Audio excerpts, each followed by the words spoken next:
We are so excited to welcome back to Indy Sara Davis Buecher, who is our first ever winner of the American Pianists Awards in 1981. At that time, it was named the Beethoven Foundation, so this is extra special for us. Sara is not only a fabulous and world-class performer and pedagogue, but she is also an innovator, and you will see that on stage tonight. I want to say a few special thank yous to some of our very important supporters and funders, including the Lilly Endowment, the Indie Arts Council, the Indiana Arts Commission, the Alan Whitefield Foods Charitable Foundation, as well as the Frank Curtis and Irving Moxley Springer Fund. Thank you so much for your support.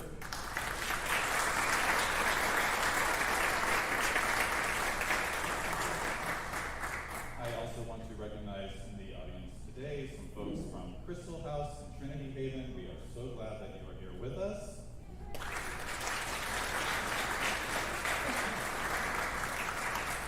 And a big thank you to you, our generous supporters. You make the work that we do possible to launch the careers of the next generation of great classical and jazz American pianists, so thank you so much. I also want to do another very special thank you to Dr. Joel Harrison. Joel is the former CEO and artistic director of American Pianists Association. He has been my mentor for the past year, my advisor, my friend, and advocate, and I am so grateful for his incredible contribution to the organization. He is really paramount in the success that we've had here at APA, and he has provided me the platform to lead the organization into the next era, so I am so grateful to Joel from the very bottom of my heart.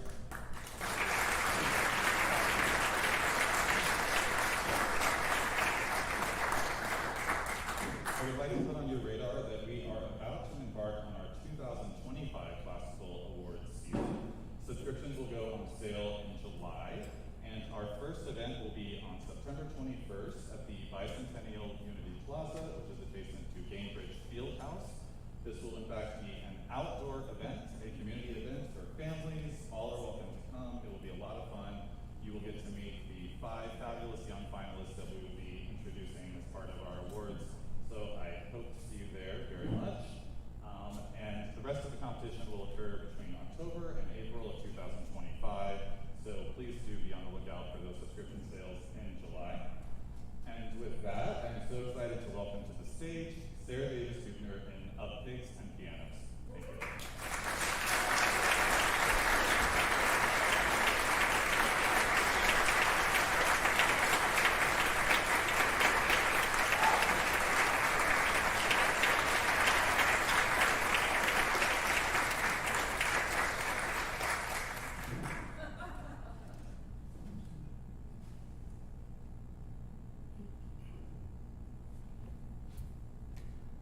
So, what do you want to be when you grown up?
piano teacher, Miss Veronica Wolf of Budapest, Hungary, lifted me up by my tiny hands and placed me in her lap, lovingly, behind the keyboard of our living room piano. And she asked me that question: what did I want to be? And I told her, I want to be a piano player and a pig farmer. At that age, I could already read music without instruction, and I could play all of my older brother's pieces from Leila Fletcher, Book 1. So that impressed my teacher, and it made my brother feel jealous and angry, so that was a win-win right there. As for the pigs, well, I was born in the Chinese year of the pig, and I've always had a curious affection for these creatures.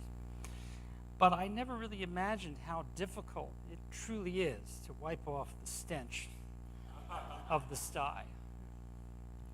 It was thanks to my mother that we had 2 magic boxes in our living room, a baby grand piano and a radio.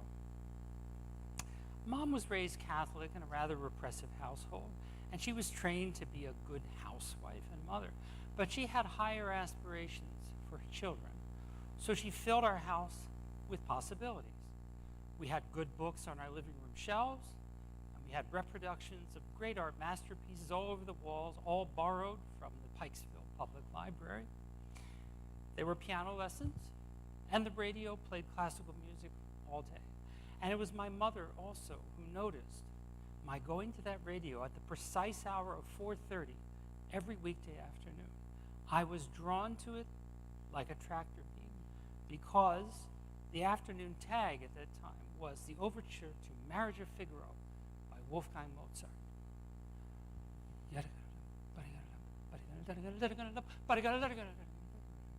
Even now, when I think of that music, it excites something incredible in my breast, those pulsating strings and that irresistible rhythm.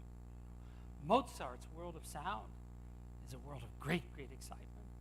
It's also a place of perfection with no distractions or idiosyncrasies or strangeness or things that don't add up. Mozart's world is a world where harmony reigns supreme, proportions are always perfect, expression is exquisite and delicate, and sumptuous melodies soar forth in the glory of light and integrity.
And when my mother took me to the concert hall or to the art museum, she always leaned over to admonish me, "Shh, you must be very quiet here.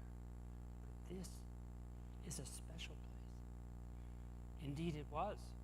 In the art museum, I would walk into those rooms full of portraits by Rembrandt or Vermeer, and I burst out into tears because I could feel the power, the inevitability of immortality in art. I understood that the paintings were centuries old and the people in them were, long dead.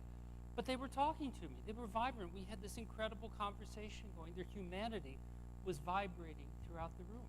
And those people in those squares inspired me in many other ways as well. I recall seeing this fabulous portrait of an Italian noblewoman by Peter Paul Rubens. There she was in all of her finery and jewelry, and I pointed to it and I said, "Mommy, look, I'm going to look like that when I grow up." And my mother grabbed me by the hand and she dragged me to the next series of galleries where there was medieval armor and maces and helmets and rifles and guns and knives, healthy things for young boys, healthy He-Man stuff. I got yanked around a lot as a child. We would go to Hutzler's department store in downtown Baltimore, and I'd always make a beeline for the cosmetics counter. I wanted to try on the lipstick and the perfume and the rouge. I wanted to look pretty, and I wanted to smell pretty. And then there was the time that my mother was baking a cake in the kitchen, and I came in with my favorite picture book to show her. And I said to her, "Mommy, look, can I get a yellow hat and a yellow dress just like Madeline's?" "Why, no, honey, that's for girls." I said, "Yeah, but can I get a yellow hat and a yellow dress like Madeline's?" And I was yanked again. This time it was to the bathroom where my mother washed my mouth out with soap.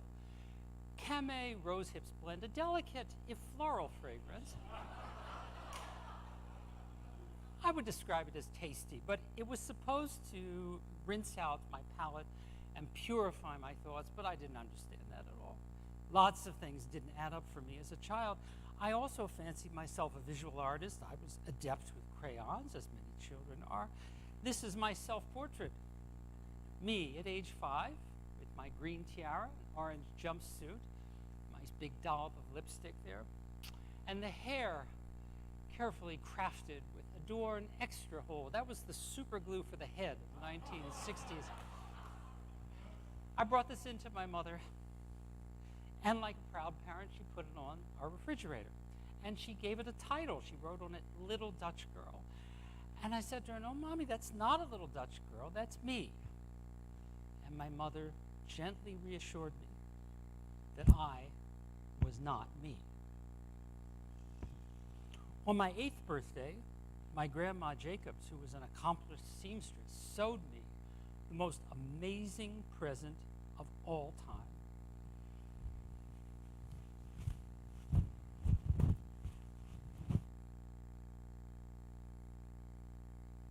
Me, a purple velvet Mozart coat with a matching white blouse of ruffles and lace. I loved it. I wanted to look like Mozart. I wanted to play the piano like Mozart. I wanted to be Mozart. Why did I love Mozart so much? Why is the sky blue? I thought it was the most fantastic outfit. And my parents allowed me to wear it on certain family holidays, like Easter Sunday and Christmas. Of course, I didn't realize that in the year 1968, the only men that wore ruffles and lace were Liberace and maybe Jerry Lee Lewis. I thought it looked spectacular, and I wanted to show it to my classmates at Canfield Elementary School. So one morning, I dressed myself in the 3rd grade, and off I went to school, to the place where little boys sported crew cuts and keds, and little girls had pigtails and pinafores. A little after noon that day, I was sent home by the principal, Mr. Johnston, with a note for my mother. I had a bloodied nose, bruises on my face, flecks of blood on the white blouse. And when I arrived at the front door, my mother took me into the bathroom and scrubbed me up, and then off we went to the kitchen for a sit-down session. And she took out the note and sat me down and heaved a long sigh as she opened it up, and then she read it to me out loud. Dear Mrs. Buechner, you must never allow your son David ever to come to school again wearing women's clothing. She put the note down, sighed again, looked at me, and said, well, David, one thing is very clear here. Your principal, Mr. Johnston, is an asshole.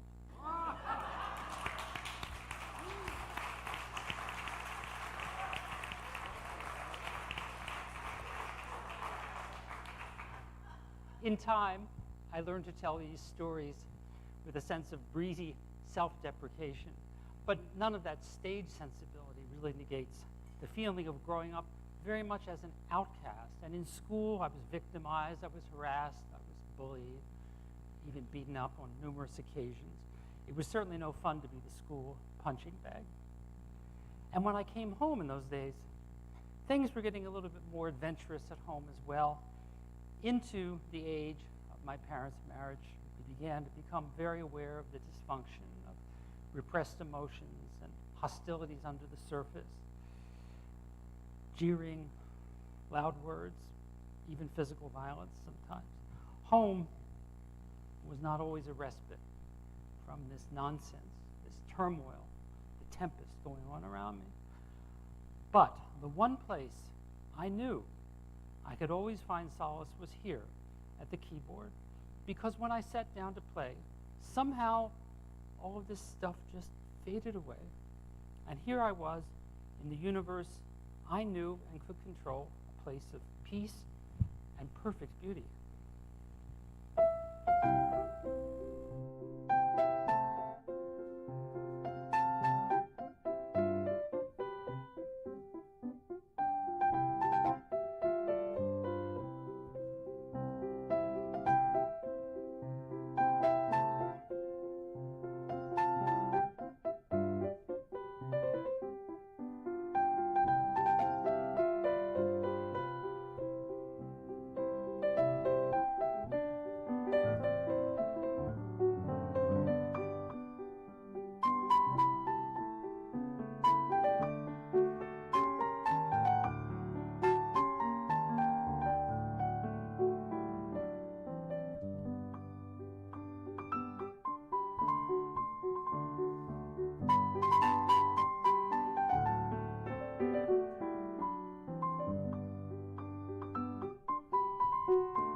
In time, my hands grew larger, and I started to study the major works of the repertoire by Mendelssohn, Rachmaninoff, and Shostakovich, and Busoni, and Schoenberg, and Castelnuovo Tedesco, and Bach.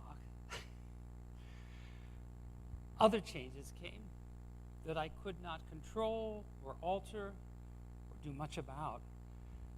The hair of puberty made me feel like I was morphing into a werewolf.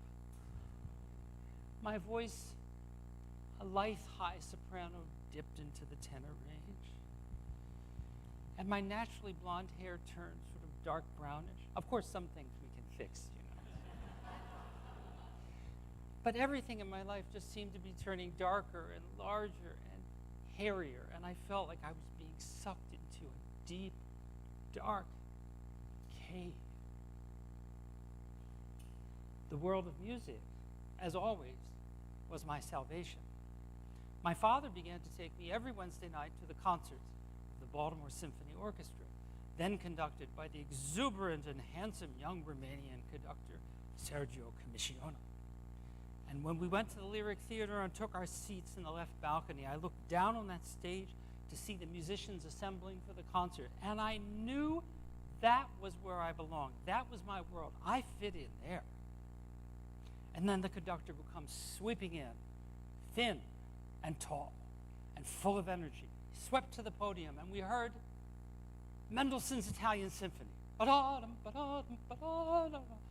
Brahms forth, poured forth and forth. Beethoven's Fifth. He actually conducted this way, and I had this sense that perhaps Commissiono had just gotten used to being arrested by the Russian communist police a lot. He was ready for anything, but he was a wondrous musical lightning rod for me.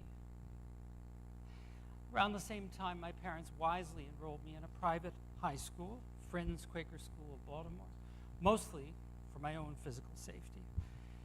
They had a bucolic campus in northern Baltimore, and on that campus was an auditorium with a beautiful grand piano, and I was given a special key so I could open that piano anytime and play on it anytime that I wanted.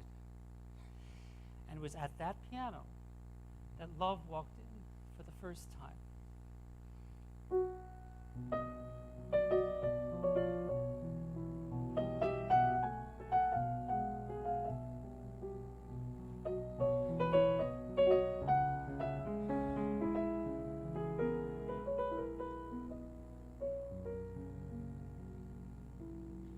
In the person of my classmate, Lilith Zvanka Lizak Radford.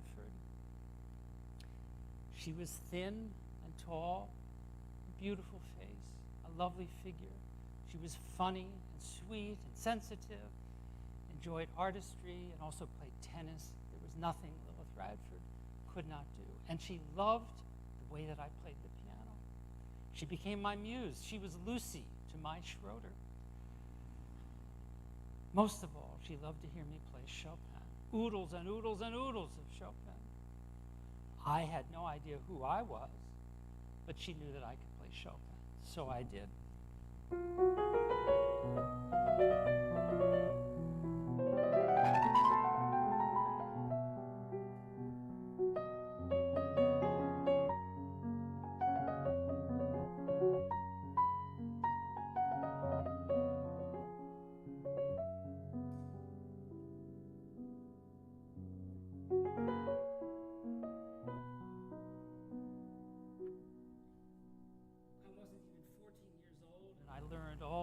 Scherzos and the ballades and the preludes and the polonaises and the impromptus and the sonatas and the two concertos. All of this I learned for the adoration and affection of Lilith Zvanka Lizak Radford. And in return, Lilith Radford taught me how to French kiss. At Lizzie Cianos' 13th birthday party, we were paired, the two of us, to the back basement rec room.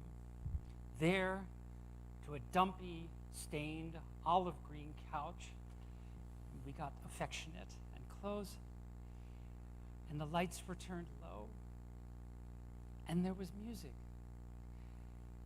But it was not Chopin. It was Seals and Crofts. Summer breeze makes me feel fine, blowing on the jasmine of my mind.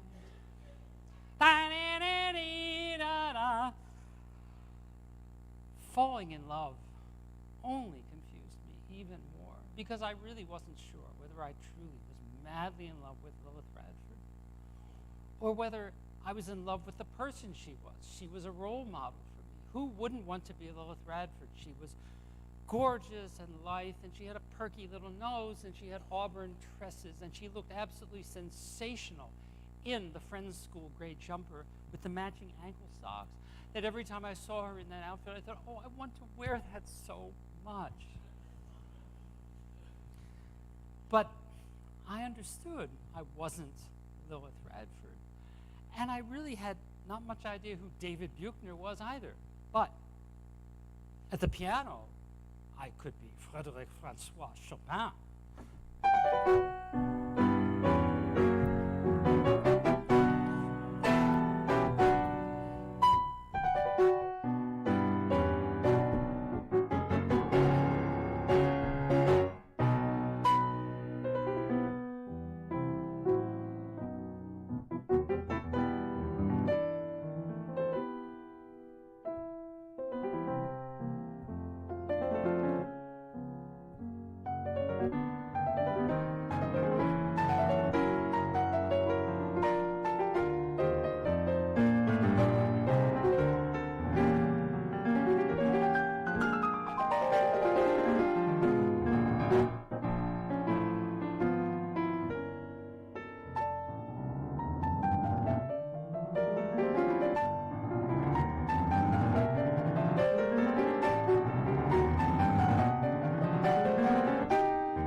I played that on my Juilliard audition when I was just 16.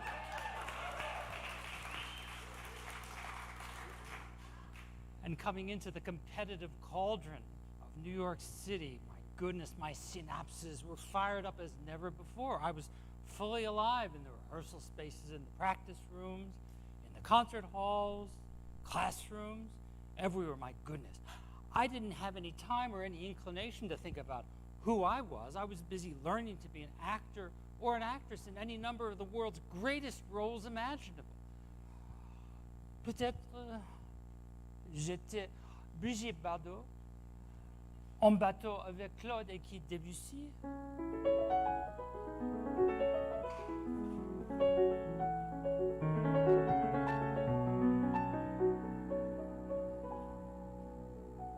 Or perhaps Greta Garbo going to beautiful Moscow hotel room with Sergei Vasilyevich Rachmaninoff.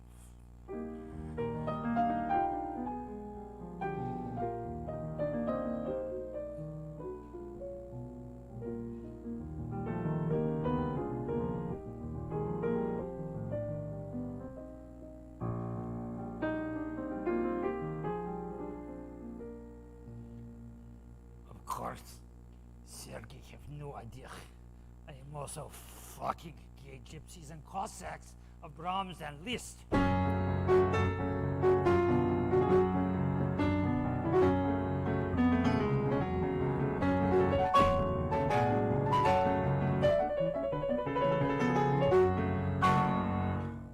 Or Kitty Carlisle Hart in 1932. Good evening, listeners, and welcome to this weekly program of Music by Gershwin, brought to you each Wednesday afternoon at this time by our fine sponsors, Phenamint, the delicious chewing gum laxative, and Chesterfield, the inhalable cigarette preferred by 9 of 10 responsible surgeons. Today, Mr. Gershwin will regale us with his latest tune.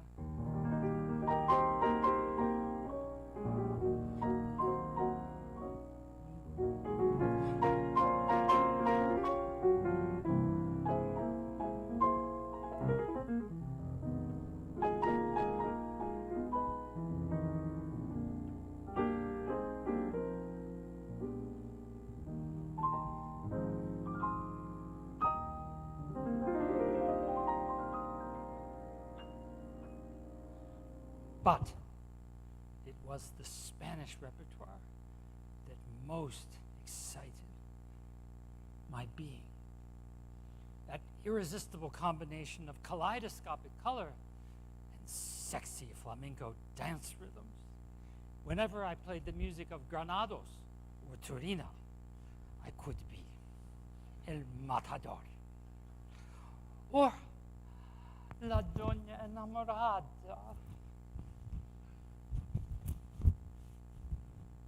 Sí.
Conquered the Juilliard library. I read every bit of piano music in that place, starting with A, Albenius, and going all the way to Z, Zemlinsky. And I lived in those practice rooms 8 hours, 9, 10, 11, 12, 13, 14, 15. I wasn't eating very much, and there wasn't much money coming from home, but I didn't care. I was feasting on music. Look what these hands could do. Mano destra, mano sinistra. At the age of 18, I won the Juilliard Concerto competition. And what? Thank you. You're going to mess up my memory. Stop that. While I was winning the Juilliard Concerto competition at age 18, I was sneaking downtown to the meat market and going to Lee's Mardi Gras drag boutique with my head shielded in my hands, ashamed to be looking at women's clothing. As I was winning the Van Cliburn Prize, the highest award in the history of the Juilliard School, I was wondering, was I trisexual? If it was sexual, I'd try it. Men, women, others, in bars and cars and parks, and I was on the roof of the Juilliard building. As I was winning prizes in international piano competitions in Viña del Mar, Vienna, Salzburg, Brussels, I was staring into the icy abyss of the Hudson River on a frozen February evening. 12 hours I stood there, trying to screw up the courage to go in. As I was winning the gold medal of the Gina Bachauer International Piano Competition and a bronze medal in the Tchaikovsky competition in Moscow, I was drinking Grey Goose for 4 straight days, eating nothing except the pills from my medicine cabinet that I mixed with it, absolutely astonished each morning that I just continued to wake up. And as I was getting a letter of congratulations from President Ronald Reagan and being invited to play for Mr. and Mrs. Clinton in the White House, I was playing the Beethoven Emperor Concerto with the Peabody Orchestra in my hometown of Baltimore, an important engagement in front of friends, family, colleagues, and teachers. And in the middle of that concert, everything stopped. could not divine the melody.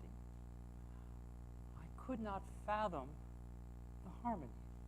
I could not even hear the notes that I was pushing down with my fingers. And then, inevitably, came the result of so much overwork and lack of self-care. I was visiting my parents in Baltimore, and I didn't know that I had been bleeding internally for 3 days. And I fainted and collapsed, and I vomited blood all over the living room floor. And now, in the space that still housed the magic boxes of my childhood, our green carpet had a fresh coat of paint.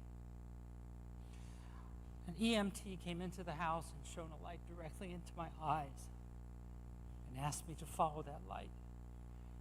And I saw that light, but the next light I saw was as I was being wheeled out into the ambulance, I saw the starlight. And I saw the light in the eyes of the neighborhood children who had all come out to stare down at the injured piano player. And it was all mixing together, phantasmagoria of light. And I thought, oh, now I will ascend. But I didn't. When I woke up in the emergency room, a nurse had a plastic tube. She shoved rudely into my right nostril and kept pushing until it went straight down my esophagus into my stomach to drain all of the blood and to fill me up with ice water that would heal the hole in my stomach. I was 1 hour from death, and I could never, ever describe in words the feeling of the icy death filling my body. But when I got out of that hospital 2 weeks later, I had a renewed appreciation of the sound of birds chirping in the morning, the sight of tiny buds on trees and plants, and the smell of morning dew. And into the fresh spring season, I was sent to see a psychiatrist for the first time in my life.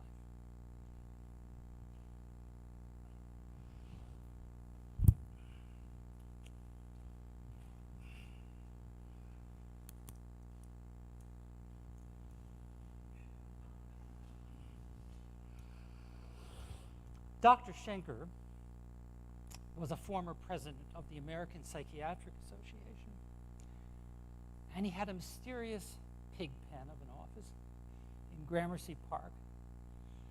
I remember climbing down the 4 steps into that darkened, sort of dungeon-like sty, and there he sat with his Coke bottle lens glasses and his goatee. He never smiled and he rarely spoke, but observed me carefully. I sat on a leather chair next to a table that was full of African fertility totems, and Dr. Sigmund himself looked down from the wall, an enormous poster. And I looked at Dr. Schenker and I thought to myself, if I can see this man 3 times a week for 4 years, perhaps I could cure him.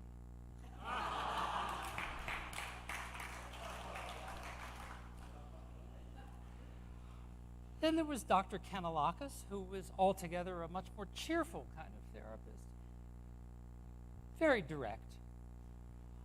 Come on, let's just cut to the chase, okay? I mean, you're gay, I'm gay, you know it, I know, we all know it. Let's just, cut the crap. Can we please step up to the plate and admit who we are?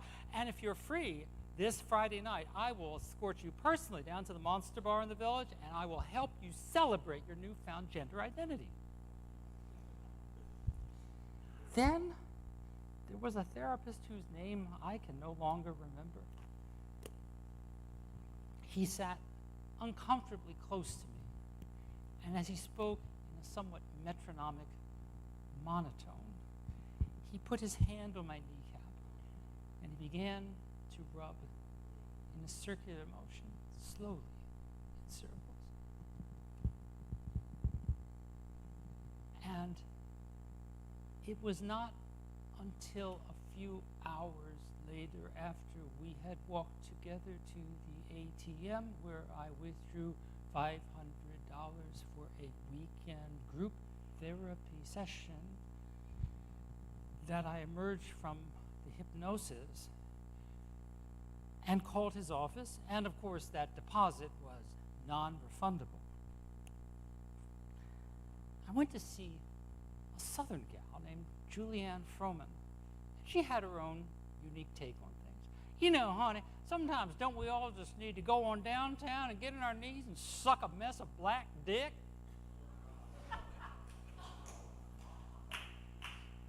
In later years, when I began to seriously contemplate gender transition, I was sent to Johns Hopkins Hospital, which had a clinic for such things. I was given an examination of gender identity evaluation. It was a big test, a thick test. It took 3 hours to complete. Many, many questions, which were graded on a scale of 1 to 10. And I had to check off things like, when you were young, did you enjoy playing with dolls? And did you want to grow up to become a garage mechanic? About halfway through the test, I took my red pen and I wrote on it in very large capital letters, F-U-C-K-Y-O-U, and I turned it in and I'm still waiting to hear the results.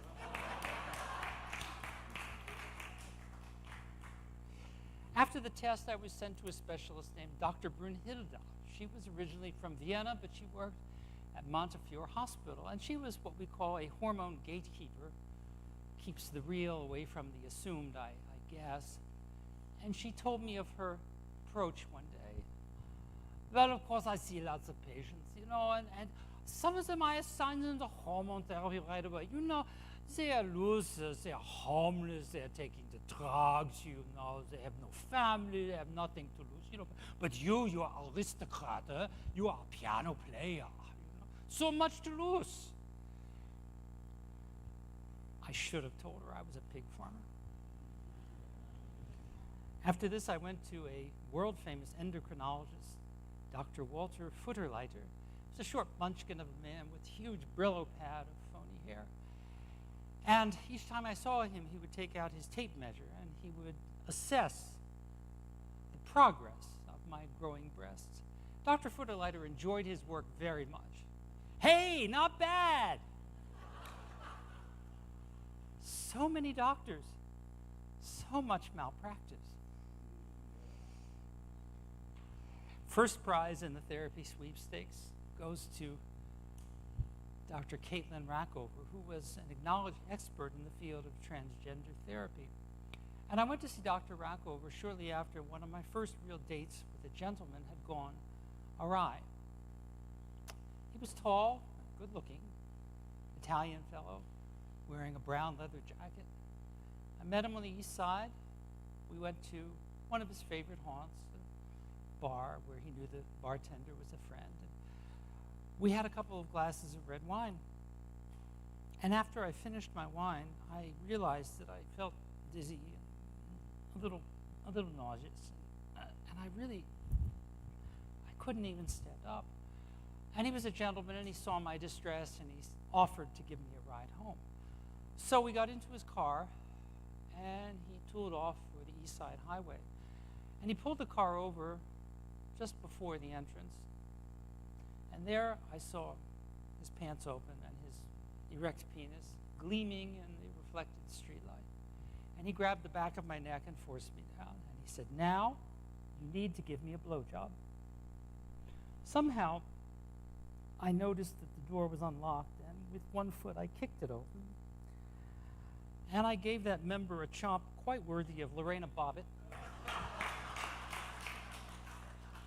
And then I jumped out of the car, losing one of my shoes in the process.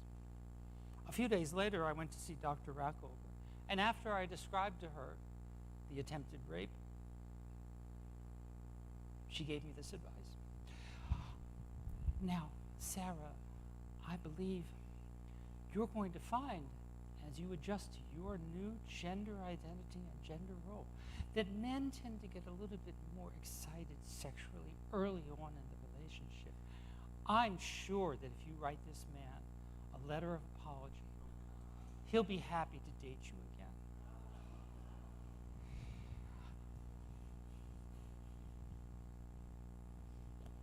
Therapists are just like piano teachers. There are lots of them, and most of them are very bad. The music within my heart always spoke to me in truth and integrity. And when I truly began to listen to that music, I gained an appreciation of my own unique place and importance in the universe. No need for analysis, diagnosis, therapists. Just the simple fact of truth and beauty.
And then came the day.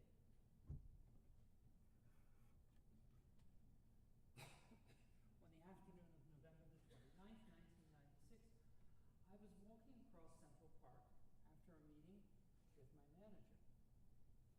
And I felt unusually tired that day. And as I strolled across the great meadow of the lawn, I noticed a very large gray rock, sort of basked in the sunlight. And I thought, I need to lay down. I might even take a little nap.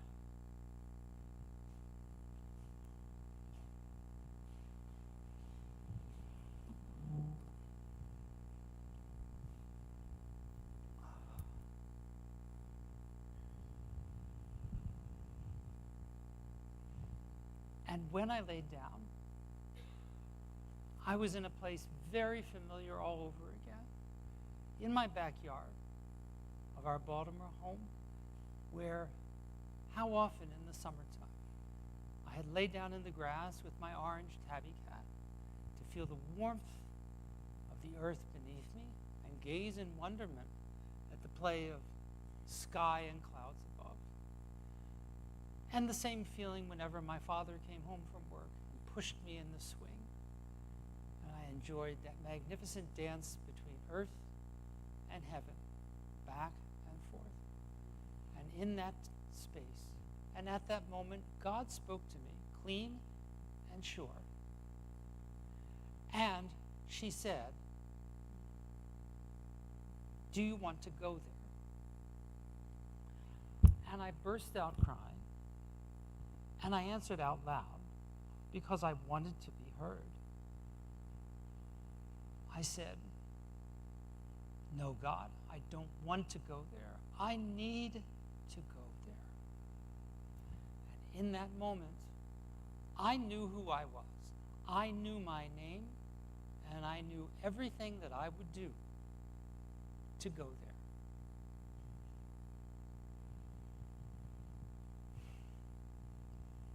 After a little while, I got up and I continued my walk home.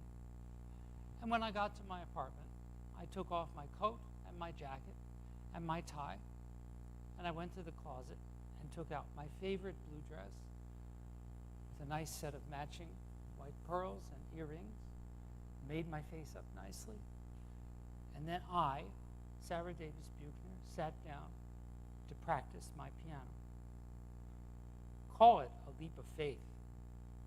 I was me.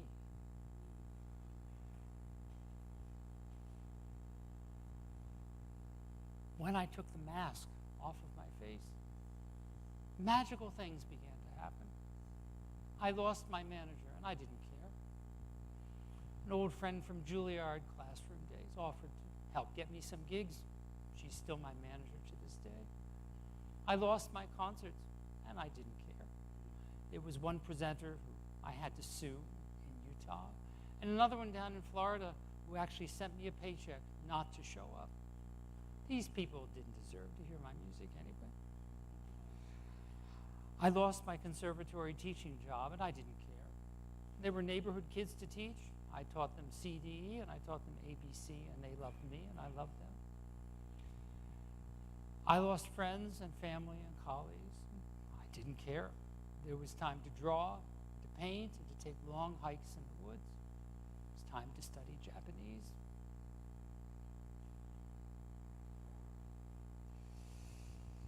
I moved to a new neighborhood in the Bronx of New York City. Right across the street was a lovely little Catholic church. It became a quiet place of solace to spend my hours. At the age of 42, I received my first communion. And I filled my lovely Bronx apartment with incredible flowers, every color, each and every day, all stolen from the parking lot of the funeral home right next door.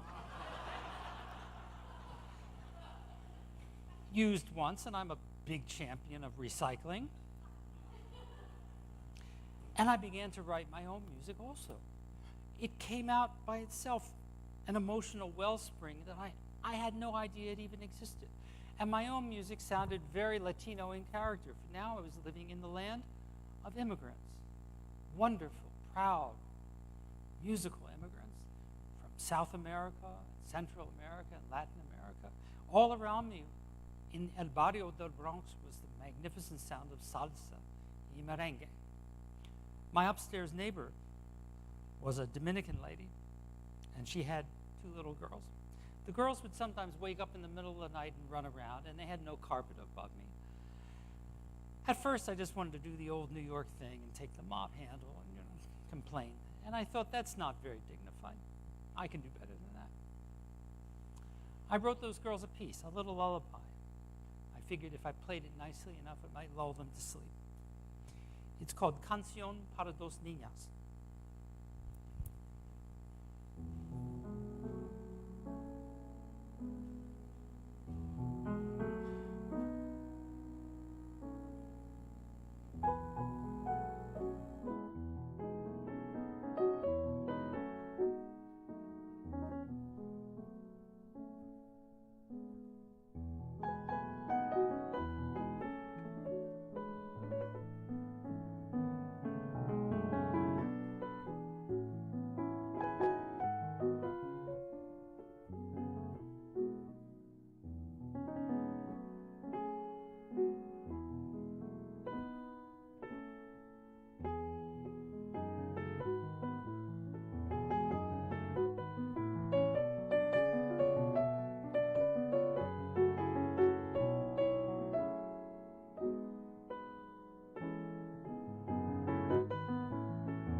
My newfound sense of calm and well-being as a woman was not necessarily shared by all the people around me.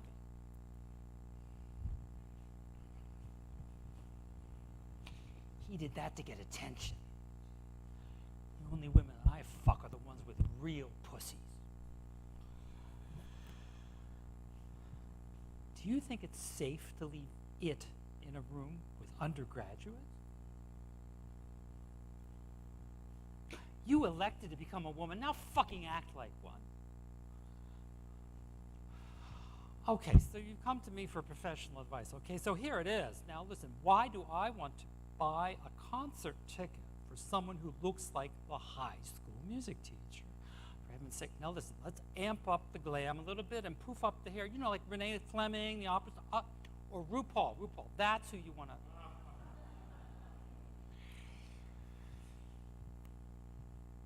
I'm not sure that the classical music world is ready for trans yet.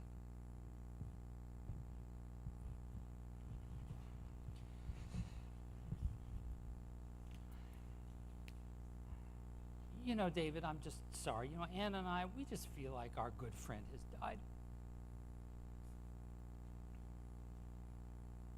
With no concerts to play, I applied to over 30 conservatories and universities for a teaching position all across North America, and I received not a single reply, not even the dignity of a rejection letter. My bank account went down to zero, and I began to contemplate, could I actually end up homeless? Seemed possible.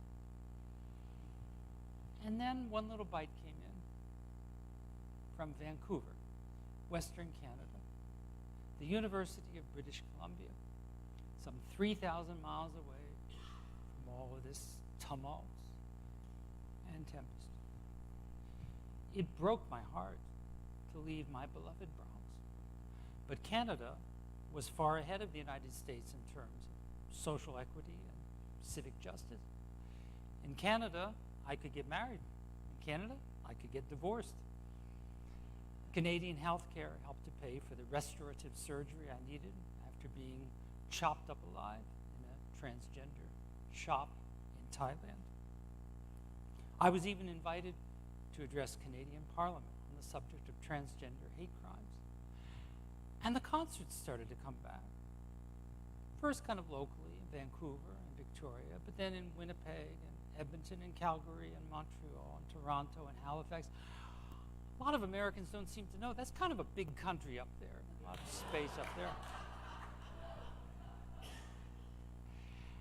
And Canadians didn't know David Buechner, but they really wanted to hear Sara Davis Buecher play the piano. And then concerts started to trickle down the West Coast in Seattle and Portland and San Francisco and Honolulu. And then, amazingly enough, to Japan. Played a important birthday recital for Ferruccio Busoni in 2016. It was broadcast nationally by NHK. And then the complete Mozart sonatas in Kyoto and 4 concerts. And then all 27 concertos of Mozart with the Tokyo Symphonia. And Muse Press started to publish my own compositions there as well. One amazing morning, I woke up to find my picture on the back page of every sports daily in that country because the owner of the Hanshin Tigers Baseball Club of Osaka had become a fan of mine. And he invited me to come to Koshien Stadium, where he anointed me as an honorary member of the team, putting a cap on my head. And the newspapers that morning announced Bukuna Kimpatsu Bijin, which means blonde bombshell. The Japanese composer Yukiko Nishimura wrote me a set of 10 dazzling etudes, which I played all over the world, some of which she felt inventive enough to challenge me as to entirely new ways of playing the instrument.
A few years ago, I was asked to contribute an essay by the New York Times on the subject of the transgender experience in America and whether I felt that times had changed for folks like myself. By that time, I had received the Eleanor Roosevelt Award from Brandeis University, and I was inducted into the National Museum of Women in the Arts in Washington, D.C. So, from personal experience, I could say, certainly, yes, times have changed.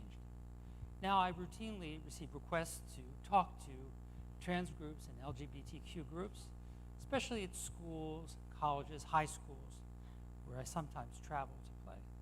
And I have fan mail from trans people, and I've even had trans music students at Temple University in Philadelphia, where I now live. It is vitally important to connect with our young people. For too many of them, times have not changed at all. There's discrimination, prejudice, hostility, even violence. And I know myself all too well how the ignorance of my own personhood, the misdiagnosis of so-called professionals, and the simple fear of the unknown contributed to the problems of my own life and my own health. Now, I have become a role model, the role model I did not have and wished that I did have when I was young. So there's profound personal satisfaction in that.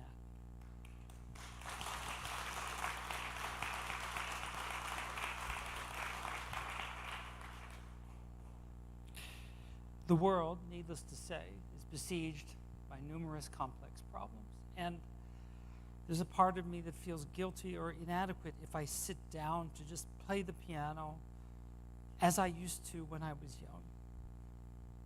In the music, how it makes everything just disappear, and I'm in this world. But still, I will sit and think to myself, perhaps it helps.